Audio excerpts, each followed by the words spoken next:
राहुल गांधी की न्याय यात्रा उड़ीसा से छत्तीसगढ़ पहुंच चुकी है, लेकिन छत्तीसगढ़ में यात्रा के प्रवेश करने से पहले उड़ीसा के झारसुगुड़ा से राहुल गांधी ने पीएम मोदी और उड़ीसा के मुख्यमंत्री पर ताबड़तोड़ निशाने साधा।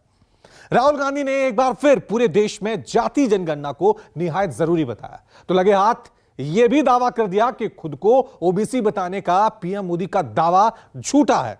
राहुल ने कहा कि पीएम मोदी जन्म से ओबीसी नहीं है, बल्कि कागजी ओबीसी हैं।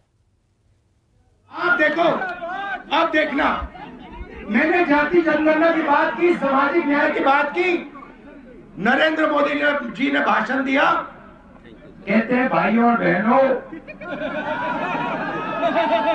इस देश में सिर्फ दो जातें हैं, एक अमीर है, एक गरीब है। अच्छा भैया, अगर दो ही जाते हैं तो आप कौन सी जात के हो? आप गरीब तो नहीं हो, आप 24 घंटा नया सूट पहनते हो, करोड़ों रुपए का सूट पहनते हो, आप कहां के गरीब? और अगर दो ही जात है तो आप ओबीसी कहां के बन गए? लोकसभा चुनाव जीतने के फिक्र में राहुल गांधी ने एक बार फिर जाति गणना का जिक्र छेड़ दिया, तो लगे हाथ संसद में किए गए पीएम मोदी के उस दावे को भी झुठला दिया कि वो खुद ही ओबीसी के सबसे बड़े नेता। कांग्रेस के हमारे साथियों को आजकल इस पर बहुत चिंता जताते हैं कि सरकार में ओबीसी कितने लोग हैं, कितने पद पर कहां है, उसके हिसाब किताब करते रहते हैं।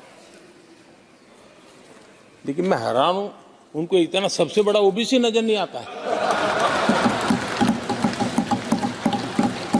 कहां आंखें बंद करके बैठ जाते हैं। नरेंद्र मोदी जी ओबीसी नहीं पैदा हुए थे। नरेंद्र मोदी जी टेलीकास्ट के गुजरात में व्यक्ति पैदा हुए थे।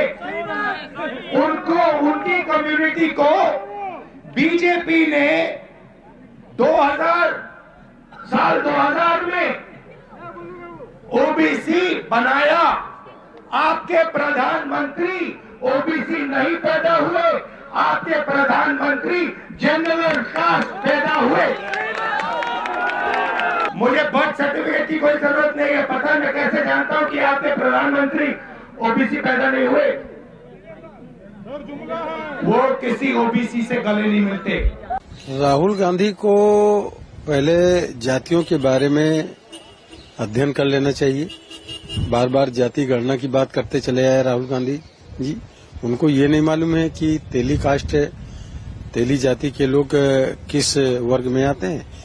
तेली समाज के लोग ओबीसी वर्ग में आते हैं और आदरणीय प्रधानमंत्री मोदी जी उसी समाज से हैं और वो ओबीसी समाज से हैं। राहुल गांधी जी को इसके बारे में कोई ज्ञान नहीं है, देश के बारे में ज्ञान नहीं है, देश के समाज के बारे में ज्ञान नहीं है। उनके बयान उलूल जुलूल होते हैं, बगैर सोचे समझे बोलने का काम करते हैं। राहुल गांधी ने मीडिया के मालिकाना हक में भी पिछड़ों, दलितों और आदिवासियों की हिस्सेदारी को नगण्य बताया और इस पर अपनी तकलीफ का भी इजहार कर दिया। और एक पत्रकार ने मुझे पूछा, राहुल जी, आप जाति जनगणना की बात कर रहे हो, आप हर भाषण में कह रहे हो कि पिछड़ों को हक मिलना चाहिए, दलितों को हक मिलना चाहिए, आदिवासियों को हक मिलना चाहिए। क्या इससे देश नहीं बट रहा है? सवाल पूछा। तो मैंने इससे दूसरा सवाल पूछा। मैंने कहा, भैया आपका सवाल बहुत अच्छा है, जवाब देने से पहले मैं आपसे सवाल पूछना चाहता हूं, सकता हूं? कहते हैं हां जी पूछिए। मैंने कहा, ये जो आपकी पूरी प्रेस कॉन्फ्रेंस है, दूर दूर से आपके रिपोर्टर्स आए हैं, कैमरामैन आए हैं, आपके मालिक हैं, पूरा सिस्टम है। इस सिस्टम में कितने आदिवासी पिछड़े?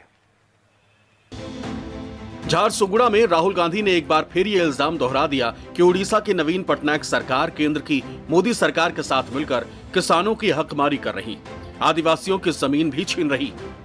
चलो अब चलते हैं किसानों के पास, किसानों के खेत के पास जाते हैं और यहाँ पे किसानों से कौन लूट रहा है, बीजेडी और बीजेपी मिलकर।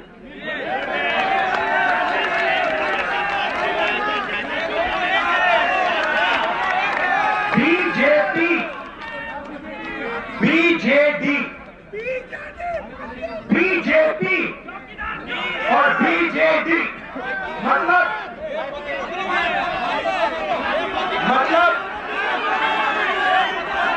पी और डी फर्क है, बाकी एक ही है। बीजेपी, बीजेडी, डी और पी फर्क है। शाम ढलने से पहले राहुल गांधी की न्याय यात्रा का कारवां उड़ीसा से छत्तीसगढ़ में दाखिल हो गया, लेकिन जाति को लेकर पीएम मोदी पर उनका हमला नहीं थमा। राहुल ने छत्तीसगढ़ से एक बार फिर यह दावा कर दिया कि मोदी जी जन्म से नहीं बल्कि कागजी ओबीसी हैं। Prince Gupta, Jharsuguda, news 24।